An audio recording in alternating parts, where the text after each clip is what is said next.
अस्सलाम वालेकुम दोस्तों, कैसे हैं आप सब। मैं ज़मीना फ़याज़ एक बार फिर आपके साथ मैं शुरू कर रही हूँ मोहब्बत की जीत पार्ट 8। उसके इर्द गिर्द लड़कियों का घेरा था। वो दरमियान में थी। उसका चेहरा घूंघट से ढका हुआ था। लड़कियों ने उसके सर पर एक दुपट्टे का साया किया हुआ था, मगर उसको साइबान की ज़रूरत ना थी। उसे साइबान का काम तो कड़ी धूप को रोकना होता है, मगर वो तो कड़ी धूप में थी। उसके पाँव जल रहे थे। नीचे से शोरगुल की आवाज़ें उसके कानों में सीसा पिघला रही थी। एक स्टेप नीचे उतरने पर उसको ऐसा लगा जैसे उसका दिल किसी ने दबा लिया हो। उसे अपना सांस उखड़ता हुआ महसूस हो रहा था।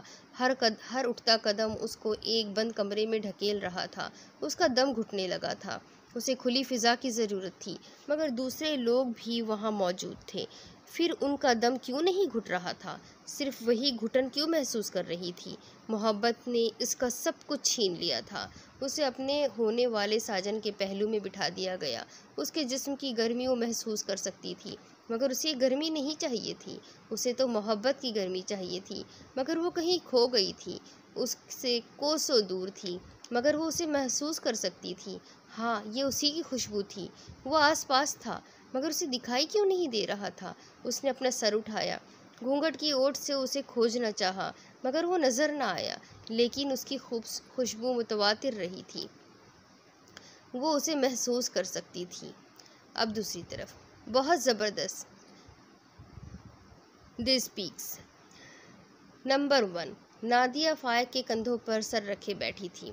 सही कहा तुमने, बहुत मज़ा आया। वैसे इसके बाद हमारी ही बारी है ना? उसने नादिया को छेड़ा। Just shut up.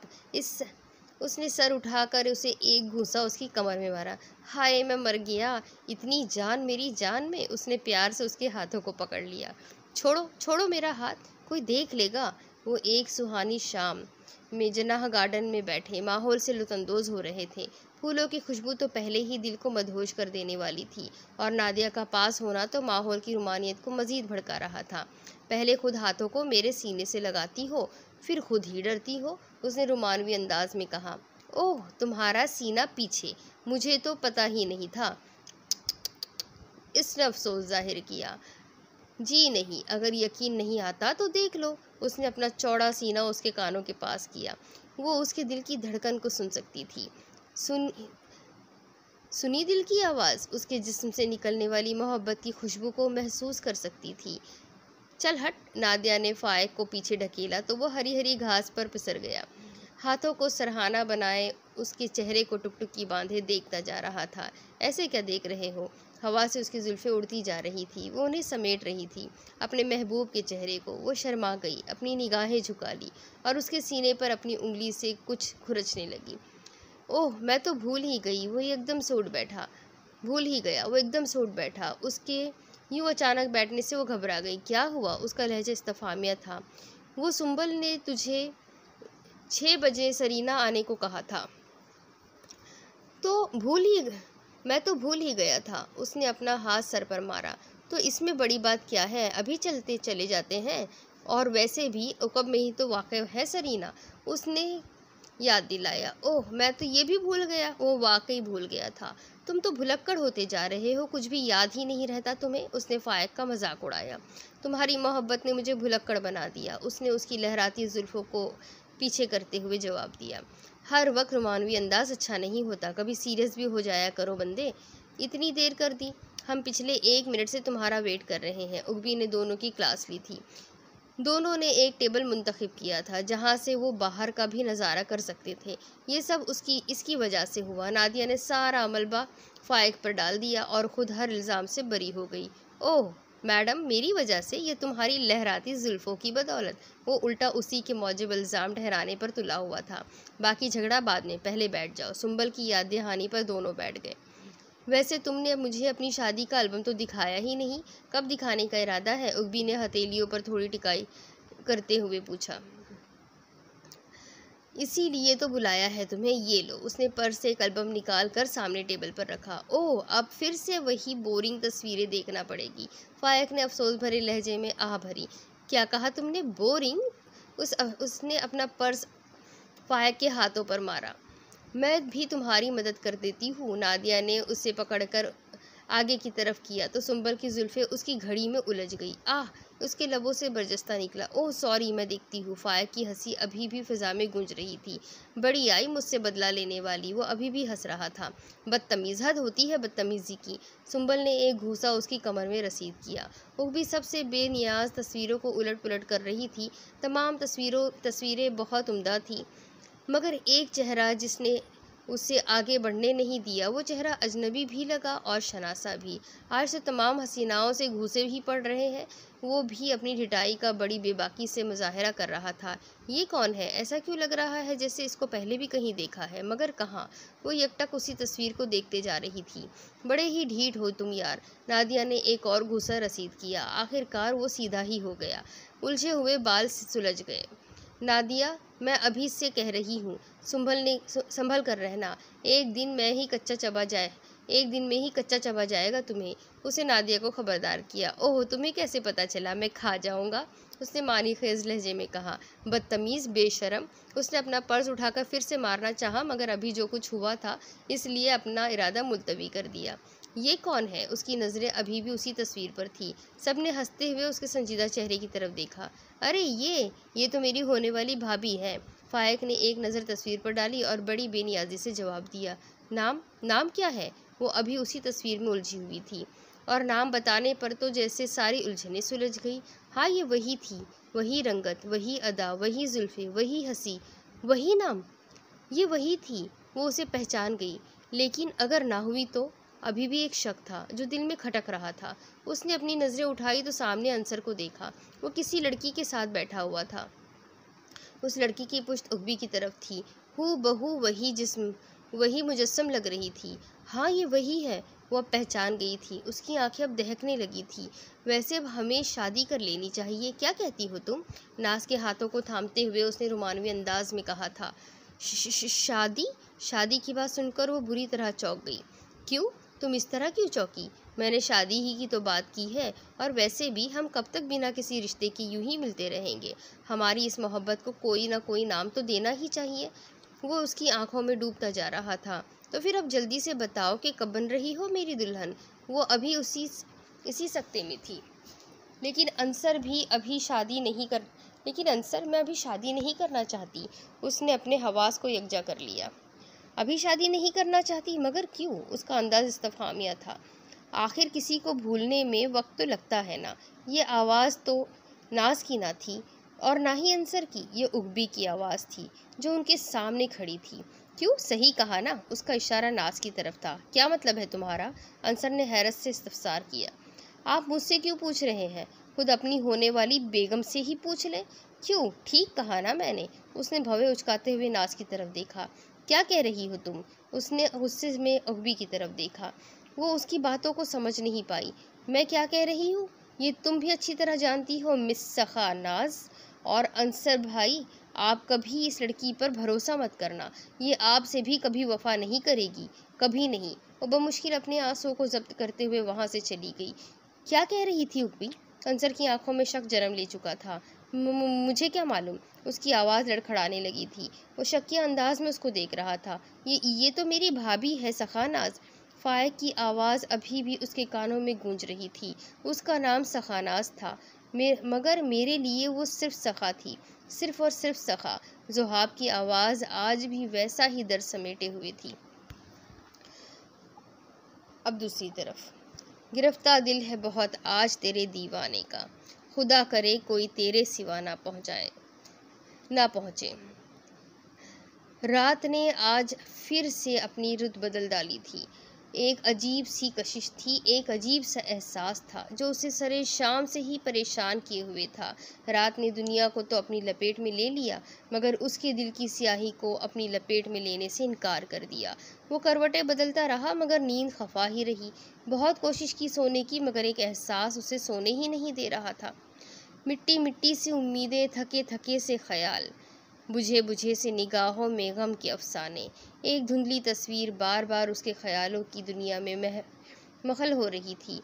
वो उससे दूर भागने की कोशिश कर रहा था, मगर वो करीब से करीब तर होती जा रही थी। वो उस पल को याद नहीं करना चाहता था, मगर दिल बार बार उसी रास्ते पर गामज़न था जो उस रास्ते की तरफ जाता था। वो इस अफसाने के किरदार की तरफ जो वो मिटा चुका था, अपने हाथ से लिखी गई कहानी को, अपने जज्बात से परवान चढ़ती मोहब्बत को पीछे छोड़ आया था। फिर क्यों आज वही एहसास, वही जज्बात उसे अपने से करीब महसूस हो रहे थे।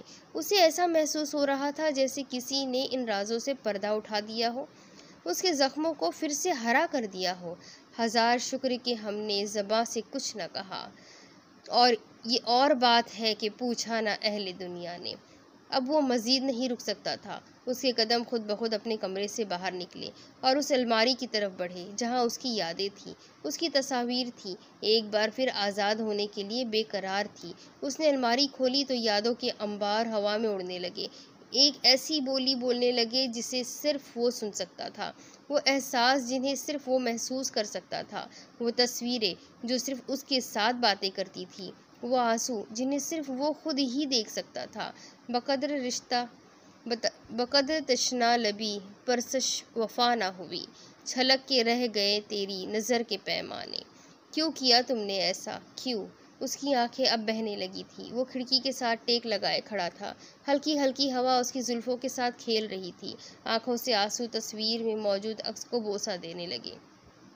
ख्याल आ गया मायूस रह गुजारों का, पलट के आ गए मंजिल से तेरे दीवाने। अगर एक बार उस दिन तुमने मेरा हाथ थाम लिया होता तो आज मैं इतना बेबस ना होता, मेरी ज़िंदगी में इतनी तन्हाई ना होती, मुझे मोहब्बत से इतनी नफ़रत ना होती। काश तुम उस दिन मेरी मोहब्बत का पास रख लेती, काश। वो टिप टिप उसकी आंखों से आंसू रवा थे।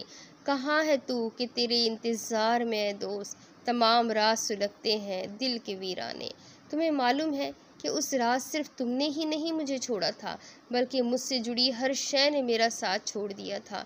मेरी सांसों ने मेरा साथ छोड़ दिया था, मेरे दिल ने धड़कने से इनकार कर दिया था, ज़िंदगी ने जीने से इनकार कर दिया, मोहब्बत ने मुझसे मुंह मोड़ लिया, खुशियों ने मुझसे नाता तोड़ लिया, मुस्कुराहट मुझसे कोसों दूर चली गई। वो अब ज़मीन बोस होता जा रहा था। क्यों किया तुमने मेरे साथ ऐसा, क्यों सखा, क्यों? उम्मीद पर गम किससे कीजिए नासिर, जो अपने दिल पे गुजरती है कोई क्या जाने। हर तरफ अंधेरा ही अंधेरा था। किसी के कदमों की आवाज़ करीब से करीब आती जा रही थी। जोहब, जोहब, तुम हो यहाँ? ये सखा की आवाज़ थी। जोहब, यहाँ बहुत अंधेरा है, अगर तुम हो तो बताओ। जोहब उसके दिल बैठने लगा था। देखो, अगर तुम सामने नहीं आए तो मैं वापस चली जाऊंगी। उसके वापस जाने की आवाज़ आई तो एकदम लाइटें ऑन कर दी गई। गम है या खुशी है तू, मेरी ज़िंदगी है तू, आफतों के दौर में चैन की घड़ी है तू, मेरी रात का चिराग, मेरी नींद भी है तू, मेरी ख़ज़ा की शाम हो, रुत बहार की है तू, दोस्तों के दरमिया वजह दोस्ती है तू। ज़ोहब गुनगुनाते हुए उसके पास आया, उसकी लहराती जुल्फ़ों को अपने हाथों से हौले हौले सरकाया, उसके चाँद से चेहरे पर अपना मसहूर कुन हाथ फेरा। उसके सहर में वो ऐसी जकड़ी गई कि आंखें ही बंद कर ली। अभी मदहोश होने का वक्त नहीं आया। कानों में सरगोशी की, उसके कानों को हल्का सा काटा था। ज़ोहब, वो शर्मा गई थी। हर तरफ गुलाब बिखरे हुए थे, दिलनुमा गुब्बारे हर तरफ बिखरे हुए थे। एक टेबल जो नहायत नफीस अंदाज में सजाया हुआ था, सामने दीवार पर दोनों के नाम लिखे थे, दोनों की तस्वीरें थी। दिलनुमा कार्ड से दीवारों को सजाया गया था। तुम्हारा ज़ोहाब तुम्हारे पास आ गया है, हमेशा के लिए। उसने पीछे से सखा को अपनी बाहों में लेने के लिए अपने बाजू उसके गिर्द हमायल कर दिए। ज़ोहाब? उसने चौंक कर पीछे देखा। उसका अंदाज इस्तफहामिया था। ओह शिट, मैं तुम्हें बताना ही भूल गया, मेरा असल नाम ज़ोहाब है, ज़ोहाब रफ़ीक। उसने अपने बाजू उसके गर्दन के गिर्द हमायल किए। फिर ज़ोहब? वो तो सब मुझे प्यार से कहते हैं। क्यों, ज़ोहाब अच्छा नाम नहीं है? उसने अपनी नाक से उसकी नाक को छुआ। आज तो वो तमाम हदों को पार कर देना चाहता था, लेकिन मैं तो ज़ोहब को पसंद करती थी, ज़ोहाब को नहीं। उसने उसके बाजुओं को झटके से पीछे किया और कुर्सी का सहारा लिया। तो तुम्हारे लिए तो मैं सारी उम्र ज़ोहब बनने के लिए तैयार हूँ, बस तुम्हारी हाँ की ज़रूरत है। सच? उसने पलटकर इस्तफसार किया। इसलिए तो अपना सब कुछ छोड़कर तुम्हारे पास आ गया हूँ। उसने उसके सामने घुटने के बल बैठकर उसके हाथों को थामा और अपनी शेरवानी से एक रिंग निकाली। क्या मतलब सब कुछ छोड़ कर आए हो? उसने चौंक कर पूछा। सब का मतलब है सब कुछ, अपना घर, अपना सब कुछ सिर्फ और सिर्फ तुम्हारे लिए। उसने पूरी सच्चाई सखा को बता दी। सच्चाई को सुनने के बाद जैसे सखा के पांव तले से ज़मीन ही निकल गई। वो हक्का बक्का उसके चेहरे को तकने लगी। उससे पहले कि ज़ोहब उसे रिंग पहनाता, उसने झटके से अपना हाथ पीछे कर लिया। नहीं, ये तुमने क्या किया? ये तुमने अच्छा नहीं किया। वो बड़बड़ाते हुए पीछे हट गई। क्या मतलब तुम्हारा? ज़ोहब इसके इस रवैये पर बहुत हैरान था। खड़े होते हुए उसने इस्तफसार किया। मतलब ये कि तुमने ऐसा क्यों किया? इस तरह तो वो तुम्हें अपनी जायदाद से भी कोई हिस्सा नहीं देंगे। वो हवास बाख्ता थी। तो ना दे, मुझे ज़रूरत भी नहीं, मुझे सिर्फ तुम्हारी मोहब्बत चाहिए। उसने प्यार से उसके हाथों को थामा। मगर मुझे चाहिए, उसने एक झटके से हाथ को पीछे करते हुए झिल्ला कर कहा। मुझे मोहब्बत नहीं, दौलत चाहिए। आज पहली बार उसने ऐसा रवैया इख्तियार किया था। सखा, ये क्या कह रही हो? उसकी आवाज़ कपकपाने लगी। जो तुम सुन रहे हो, मैंने तुमसे नहीं तुम्हारी दौलत को चाहा था।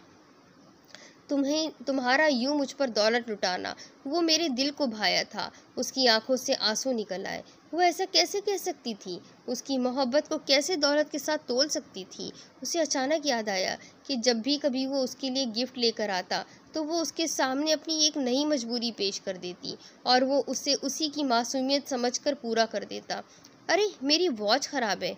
ओह, कल शादी में जाना है और एक भी अच्छी ड्रेस नहीं है मेरे पास। उफ़, ये पर्स कितना अच्छा है ना, लेकिन काफ़ी महंगा लगता है। तुम्हारा दिल नहीं चाहता कि तुम्हारी बीवी इस सैंडल को पहन कर देख ले। आज सारा क्रेडिट शॉपिंग में ही ख़त्म कर दिया। अब ब्यूटी पार्लर में क्या करूँगी? मुझे बहुत भूख लग रही है। एक एक करके उसकी सारी फरमाइशें उसके दिमाग में गौते खाने लगी। वो उसकी सखा थी। अरे, आजकल कोई मोहब्बत के पीछे नहीं मरता। तुम्हारी शक्ल अच्छी है तो इसका क्या मतलब है? ये तो नहीं कि सारी उम्र मैं तुम्हारे साथ गुजार दूं। वो आज अपनी असलियत सुना रही थी। लेकिन मैंने तो तुमसे सच्ची मोहब्बत की थी। लेकिन मैंने नहीं की थी। लेकिन उस दिन तो कहा था कि तुम मुझे पसंद करती हो। तो यही कहा था ना कि पसंद करती हूँ। ये तो नहीं कहा था कि मोहब्बत करती हूँ। मोहब्बत और पसंद में ज़मीन आसमान का फ़र्क होता है। नहीं, तुम ऐसा नहीं कर सकती। और तुम ऐसा कर सकते हो, ये मैंने भी कभी नहीं सोचा था। तुम जैसा इतना ज़हीन नज़र आने वाला इंसान इतनी बड़ी बेवकूफ़ी कर सकता है, ये मैंने सोचा भी नहीं था। उसने अफसोस जाहिर किया। ये बेवकूफ़ी नहीं है, मोहब्बत है, जो मैंने तुमसे की है। मोहब्बत में कोई अपना घर बार छोड़ कर आता है? उसने उल्टा सवाल दागा। मोहब्बत चीज़ ही ऐसी है, सब कुछ भुला देती है। Just shut up now, I am going. और आइंदा मेरा रास्ता रोकने की कोशिश भी मत करना। नहीं सखा, तुम ऐसा कैसे कर सकती हो? तुम ऐसा नहीं कर सकती। मुझे यूँ छोड़कर नहीं जा सकती। आई लव यू सखा, मैं तुम्हारे बिना नहीं जी सकता, नहीं जी सकता। उसने सखा का रास्ता रोक लिया। उसके हाथों को थामकर गुलगीर लहजे में इल्तिजा की, मगर वो कुछ समझने के लिए तैयार ही ना थी। और मैं पैसों के बिना, उसने चट्टा सा इनकार कर दिया। तुम्हें पैसे चाहिए ना, मैं कमाऊंगा पैसे, तुम्हारी हर ख्वाहिश को पूरा करूंगा, लेकिन यूँ छोड़कर मत जाओ प्लीज़। उसने हाथों को बोसा देना चाहा, मगर उसने धुतकार दिया। छोड़ो मेरा हाथ, आई डोंट लव यू। उसने पहली बार सखा का ये रवैया देखा था। सखा सखा, वो चिल्लाता रह गया, मगर वो जा चुकी थी, उसको अकेला छोड़कर। जिसकी खातिर उसने अपना सब कुछ छोड़ दिया, वही उसे बीच राह में बिना मंजिल के छोड़ गई। उन राहों पर भटकने के लिए जो उसके लिए अजनबी थी, उन रास्तों पर चलने के लिए जो परखार थे, उन सहराओं में जलने के लिए जहाँ सिर्फ आग थी, उन दरियाओं में डूबने के लिए जिनकी गहराई ज़मीन आसमान से ज़्यादा थी, उन अंधेरी गलियों में लड़खड़ाने के लिए जहाँ जिधर रोशनी की उम्मीद करना भी हक की मुनाफी था। सखा सखा, वो चिल्लाता हुआ ज़मीन बोस होता जा रहा था। उसने उसका साथ छोड़ दिया। मोहब्बत ने उसे कहीं का नहीं छोड़ा। आंखों से अश्क रवा थे, धड़कन बेसबब धड़क रही थी। आसमान हंस रहा था, ज़मीन मुस्कुरा रही थी, मगर वो रो रहा था। आंसू बह रहे थे। एक कारवा चलता जा रहा था, दुखों का कारवा, तन्हाइयों का कारवा, दर्द का कारवा। उसकी अक्ल मफलूज हो गई। तुम ऐसा नहीं कर सकती। I love you so much. वो ज़मीन में धंसता जा रहा था, लेकिन ज़मीन की गहराई कम होने का नाम ही नहीं ले रही थी। उसका दम घुटने लगा था। रात की स्याही ने उसके वजूद को घेर लिया था। हर तरफ अंधेरा छा गया, स्याही का अंधेरा, नफरत का अंधेरा, दर्द का अंधेरा, फरेब का अंधेरा, बीच राह में साथ छोड़ देने का अंधेरा। मैंने तुमसे मोहब्बत की है और करता रहूँगा, सुना तुमने? वो चीख चीख कर हकीकत को झुठला रहा था, मगर हकीकत सामने खड़ी हंस रही थी। वो बिलक बिलक कर उसके सामने आवाज़ारी कर रहा था, उसके पाँव को पकड़कर अपनी मोहब्बत की भीख मांग रहा था, मगर किसी को उस पर रहम ना आया। सब मुंह मोड़ कर चले गए, उसे तन्हा छोड़कर बीच राह में। नहीं, अब और नहीं, उसने मुझे धोखा दिया है, मैंने नहीं। वो संभल चुका था। शायद किस्मत ने दिलासा दिया था या वक्त ने मरहम लगा दी थी। वो अपने आंसुओं को उंगलियों के पोरों से पोंछता हुआ खड़ा हुआ। उसके वजूद में अभी भी इर्तियाज था, उसके पांव लरज रहे थे, मगर वो अपने आप को संभाले हुए था। तुमने मुझे नहीं, मेरी मोहब्बत को धुतकारा है। तुमने मुझे नहीं, मेरी मोहब्बत को रुस्वा किया है। सखा, तुमने आज मेरा मोहब्बत से यकीन उठा दिया। सिर्फ तुम्हारी वजह से मुझे मोहब्बत पर अब भरोसा नहीं रहा, सिर्फ तुम्हारी वजह से। वो दीवार पर लगी सखा की तस्वीर से बात कर रहा था। मुझे नफ़रत हो रही है अपने आप से, तुमसे और मोहब्बत से। सुना तुमने? नफ़रत हो रही है। उसने तस्वीर को पागलों की तरह उतार फेंका और आग में जला दिया। वो आग नफ़रत की आग थी, जिसमें वो तस्वीर नहीं बल्कि उसकी मोहब्बत जल रही थी। सारे फूलों को उस आग में जलाकर उसने अपने दिल की प्यास बुझाना चाहिए, मगर प्यास बढ़ती ही जा रही थी। मुझे नफ़रत है मोहब्बत से, सुना तुमने? मुझे नफ़रत है मोहब्बत से। वो बड़बड़ाता जा रहा था, अपना वजूद मस्मार करता जा रहा था, मगर कोई उसे रोकने वाला ना था, कोई उसे संभालने वाला ना था। सब रिश्ते नाते पीछे रह गए थे। वो अकेला उस रास्ते पर चल चुका था। वो रास्ता था नफ़रत का। अब दूसरी तरफ, जैसे ही उसने घर का दरवाज़ा खोला तो तारीक घर को देखकर चौंक गई। घर में हर तरफ अंधेरा ही अंधेरा था, रोशनी नाम की चीज़ ही नहीं थी। लगता है अभी तक नहीं आए शाहवेज़, उसने सोचते हुए दरवाजे के साथ लगे बटन में से दाएं वाले को दबाया। लाइटें ऑन हो गई। घर में सब कुछ वैसा था जैसा छोड़कर गई थी, मगर उसे कुछ अजीब लग रहा था। एक खामोशी थी जो महसूस कर सकती थी। उसका पीछा करती खामोशी। उसने अपना पर्स सोफे पर फेंक कर कुछ देर सुस्ताया, फिर अपने बेडरूम की तरफ चल दी। बेड का दरवाज़ा बंद था। उसने दरवाज़ा खोला तो वहाँ भी तारीकी थी। उसका दिल एकदम बैठ गया। उसे याद था कि जाते वक्त उसने कमरे की लाइटें ऑन कर दी थी, मगर अब इतना अंधेरा। उसे कुछ समझ न आया। धीमे कदमों के साथ वो आगे बढ़ी और स्विच ऑन करके पलटी तो चौंक गई। अरे शाहवेज़, आप यहाँ? शाहवेज़ कुर्सी पर अपने ही ख्यालों में मगन बैठा था। लाइट ऑन होते ही उसकी नज़र सुंबल पर गई। क्यों? किसी और की तवक्का कर रही थी? उसका लहजा बहुत अजीब था, आंखों में कई सवाल पोशीदा थे। वो उसके पूरे जिस्म को घूर रहा था। क्या मतलब है आपका? उसका लहजा मानी खेज था। वो कुछ समझ ही नहीं पा रही थी। कहाँ गई थी तुम? वो ड्रेसिंग के सामने गई और दुपट्टा उतार कर ड्रेसिंग पर रखा। उसकी जुल्फ़ें कमर के नीचे तक थी। उसने एक अदा से उनको झटका दिया। मैंने कुछ पूछा है, कहाँ गई थी तुम? वो उसके करीब आकर घुर्राया। मैंने बताया तो था कि अपने दोस्तों के साथ थी। उसके रवैये को देखकर वो खासी परेशान थी। दोस्त या आशिक? उसने उकाबी नज़र से वार किया। आशिक लफ्ज़ सुनकर उसके तो होश ही उड़ गए, पैरों तले से ज़मीन निकल गई। उसने पलटकर शाहवेज़ की तरफ देखा तो वो उसके बिल्कुल पीछे ही खड़ा था। उसकी आंखें किसी दरिंदे की तरह थी। उसकी सांसों में वो गर्मी नहीं थी जो वो महसूस किया करती थी। उसकी गर्मी से उसका दम घुटने लगा। ये आप क्या कह रहे हैं? उसने उसकी आंखों का सामना किया। झूठ मत बोलो मुझसे। उसने एक झटके के साथ उसको पलंग पर पटक दिया। उसका सर पलंग की बाएं से जा टकराया। कमर से लंबे बाल उसकी आंखों के सामने आ गए। उसने बालों को पीछे करते हुए शाहवेज़ की तरफ देखा तो वो शाहवेज़ नहीं था। उसका शाहवेज़ ऐसा कर ही नहीं सकता। शाहवेज़, तुम? उसकी आंखों से आंसू निकल रहे थे। अगर ज़्यादा ही उस पर प्यार आ रहा था तो मुझसे शादी क्यों की? बोलो। उसके बालों को बुरी तरह पकड़ा था। दर्द से वो कर्रा रही थी, मगर उसका कर्ब उसके दिल तक पहुंच ही नहीं रहा था। शाहवेज़, शाहवेज़, मुझे छोड़िए। उसने अपने हाथों से अपने आप को छुड़ाना चाहा, मगर बेसुध। तुम क्या समझती हो कि दोस्तों का बहाना करके अपने आशिक के साथ रंगरलियां मनाओगी और मुझे पता ही नहीं चलेगा? ये भूल है तुम्हारी। मैंने तुम्हें देख लिया था उस फाइक के साथ रंगरलियां मनाते वक्त। वो जबड़े भींचे हुए कहता चला जा रहा था। वो कुछ सोचने की कोशिश कर रही थी, मगर दर्द ने सब कुछ भुलाकर रख दिया था। अचानक झटके से उसे अपनी जुल्फों का इसकी घड़ी में उलझना याद आया। शायद उसी वक्त शाहवेज ने उसे देखा होगा। शाहवेज जैसा आप सोच रहे हैं वैसा कुछ भी नहीं है, आप गलत समझ रहे हैं। उसने समझाने की कोशिश की, मगर शक अपना बीज बो चुका था। मैं गलत समझ रहा हूँ? मैं? उसने एक झटके से उसको दोबारा बेड की टेक पर पटक दिया और सीधा खड़ा हुआ। देखो, तुम्हारे पास सिर्फ कल सुबह तक का वक्त है। अगर कल सुबह तक तुमने ना माना तो मुझसे बुरा कुछ नहीं होगा। उसने वार्निंग दी और बाहर की तरफ जाने के लिए पलट गया। यही सच्चाई है, मेरी बात का यकीन करे।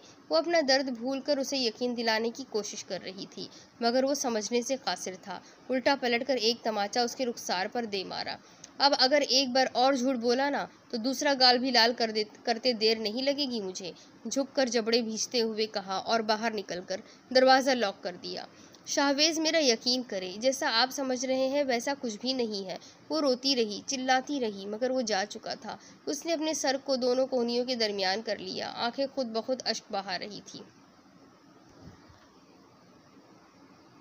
अब दूसरी तरफ, आती हूँ नासिरा दरवाजे की तरफ बढ़ते हुए उस अनजान आदमी को खामोश करवा रही थी जो दरवाजे पर यकायक घंटी बजा रहा था। अस्सलाम वालेकुम आंटी। उहबी घर पर है? दरवाजे पर अंसर था। वालेकुम अस्सलाम। उसका अंदाज इस्तफहामिया था जिसे वो फ़ौरन समझ गया। जी, मेरा नाम अंसर है, फ़ाइक का बड़ा भाई। उसने अपना तारुफ करवाया। नासिरा फ़ाइक को तो जानती थी, वो कई बार नादिया और सुंबल के साथ उसके घर भी आ चुका था, मगर अंसर को पहली बार देखा था। हाँ, उहबी घर पर ही है, अंदर आ जाओ। उन्होंने उसे रास्ता दिया और उसके गुजर जाने के बाद दरवाज़ा लॉक कर दिया। तुम यहाँ सोफे पर बैठो, मैं अभी उहबी को लेकर आती हूँ। ये कहकर वो सीढ़ियों की तरफ बढ़े। जी आंटी। वो नीचे निगाहें करके बैठा अपनी ही सोचों में गुम था। उसकी आंखों में कई सवाल थे जिनका जवाब वो जानना चाहता था। नासिरा अभी पहली सीढ़ी पर ही चढ़ी थी कि ऊपर से उहबी नीचे आते दिखाई दी। अच्छा हुआ तुम खुद ही आ गई, मैं तुम्हें ही लेने आ रही थी।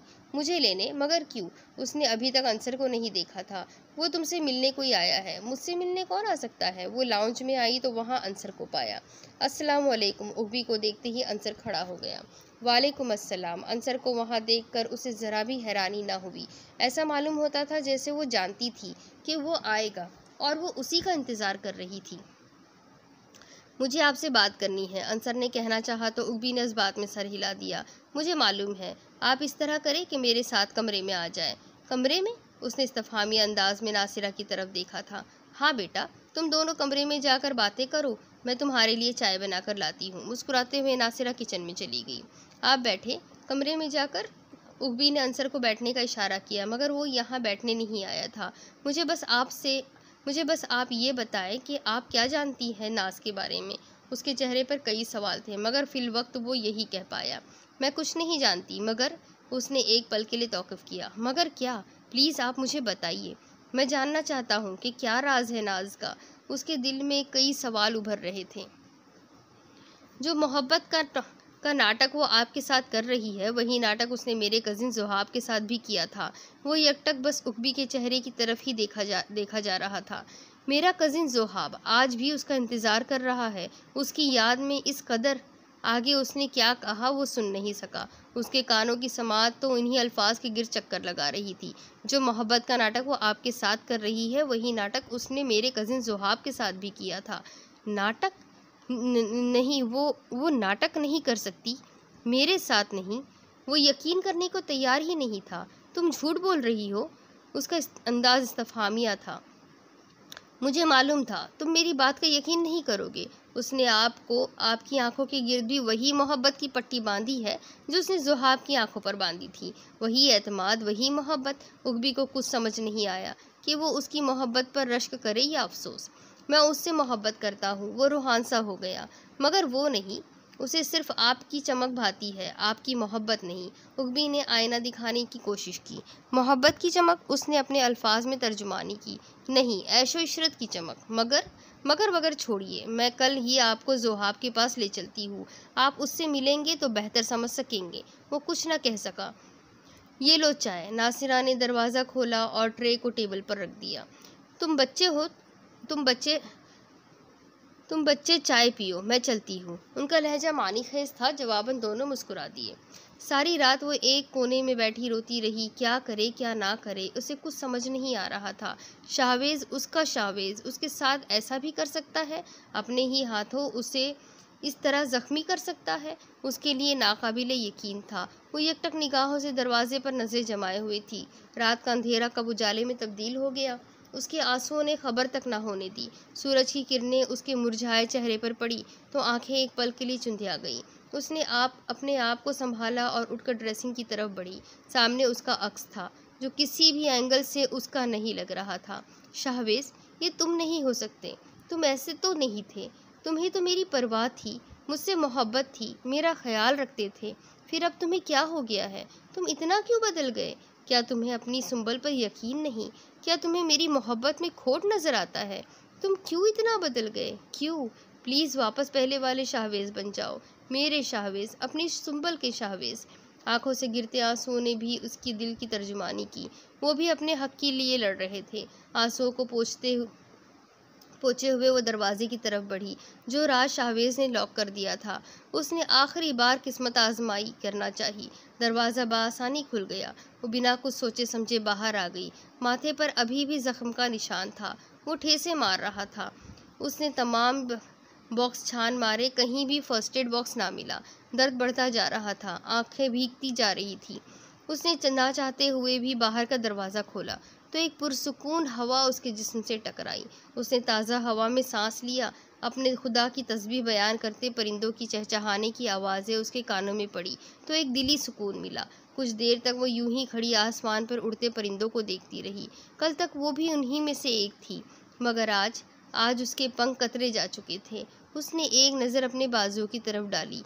वाकई वहाँ पंख ना थे, नोचने के निशानात अभी भी आवेजा थे। एक बार फिर से उसका चेहरा मुरझा गया। दर्द की ठेस बढ़ी तो उसने बाहर गली का रुख कर लिया।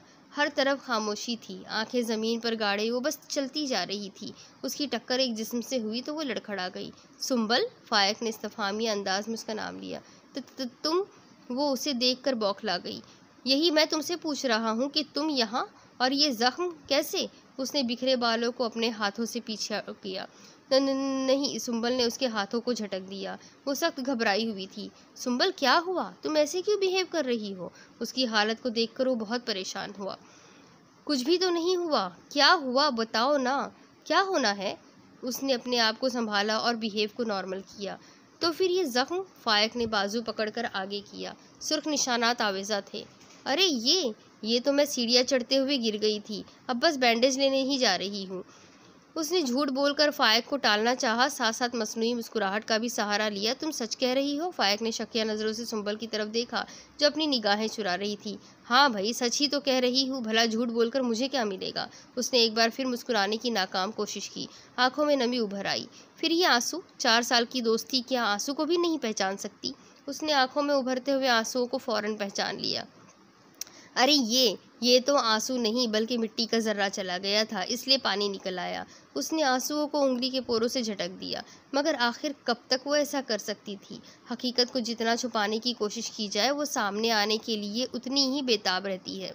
आओ, मैं तुम्हें बैंडेज लगा देता हूँ। फायक का दिल कह रहा था कि कुछ ना कुछ गड़बड़ ज़रूर है, कोई ना कोई ऐसी बात ज़रूर है जो सुंबल उससे छुपा रही है, मगर वो ज़बरदस्ती भी तो नहीं कर सकता था। उसके कहे गए अल्फाज पर यकीन कर लिया और करीबी मेडिकल स्टोर से उसे बैंडेज लगाकर खुद घर छोड़ आया।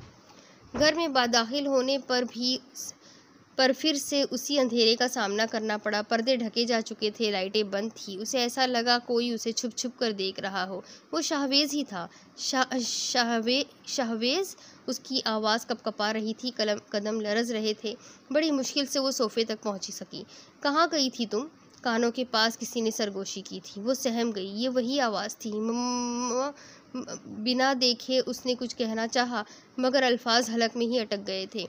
क्या बकरियों की तरह मम लगा रखी है? क्या ज़बान नहीं है? शाहवेज ने बाजुओं से नोचते हुए उसका चेहरा अपनी तरफ किया। आंखें रात की तरह दहक रही थी। बस फ़र्क सिर्फ लिबास का था। रात वो ग्रे सूट में था और अब उसने रेड टी शर्ट और ब्लू जीन्स पहनी हुई थी। कहाँ गई थी? बको। वो उसको कच्चा चबा जाने वाली आंखों से देख रहा था। मैं बैंडेज, वो मुश्किल से ये 2 लफ्ज़ ही बोल पाई। झूठ मत बोलो। झुल्लाते हुए सुंबल को दीवार की जानिब ढकेल दिया। उसका माथा दीवार से जा टकराया। बैंडेज सुर्ख हो गया, खून फिर से रसने लगा। मैं झूठ नहीं बोल रही शाहवेज़। मैं उसे कुछ समझ नहीं आ रहा था कि वो उसके साथ ऐसा सुलूक क्यों कर रहा है। कल तक तो वो उससे प्यार के वादे करता था, उसके साथ जीने मरने की कस्में खाता था, तो फिर आज कहाँ गई वो रस्में, वो कस्में? कहाँ गए वो वादे? कौन सी हवा इन मोहब्बत के वादों को अपने साथ उड़ा ले गई? वो रूहान सी उसे देख रही थी, लेकिन वो उस पर रहम खाने की बजाय उससे पूछगिछ कर रहा था। फाहिद के साथ थी ना, बोलो। उसने एक बार फिर उससे नोचा था। नहीं, वो तो बस वो उसको सच बताने की कोशिश कर रही थी, मगर ज़बान तो जैसे उसका साथ ही नहीं दे रही थी। झूठ झूठ, मैंने खुद अपनी आंखों से उसे देखा है, तुम्हें उसके साथ देखा था। बोलो, क्या कर रहा था वो तुम्हारे साथ? बोलो। वो उसी तरह उसको खूनी आंखों से देख रहा था। वो तो मुझे, उसने कुछ बोलना चाहा, वो तो मुझे क्या? बोलो। उसने तमाचा उसके दाएं रुखसार पर पेवस किया और बेड की बाएं पाए से जाकर टकराई। एक बार फिर उसके जख्म हरे हो गए, खून पेशानी से बहने लगा, मगर अब वो अपने आप को संभाल चुकी थी। बस बहुत हो गया। पहली बार वो उसके सामने झिल्लाकर बोली, मैं तुम्हारी हर बात सह रही हूँ, इसका मतलब ये नहीं कि तुम्हारा हर जुल्म बर्दाश्त करूँगी। वो काबी आंखों से झपटी थी।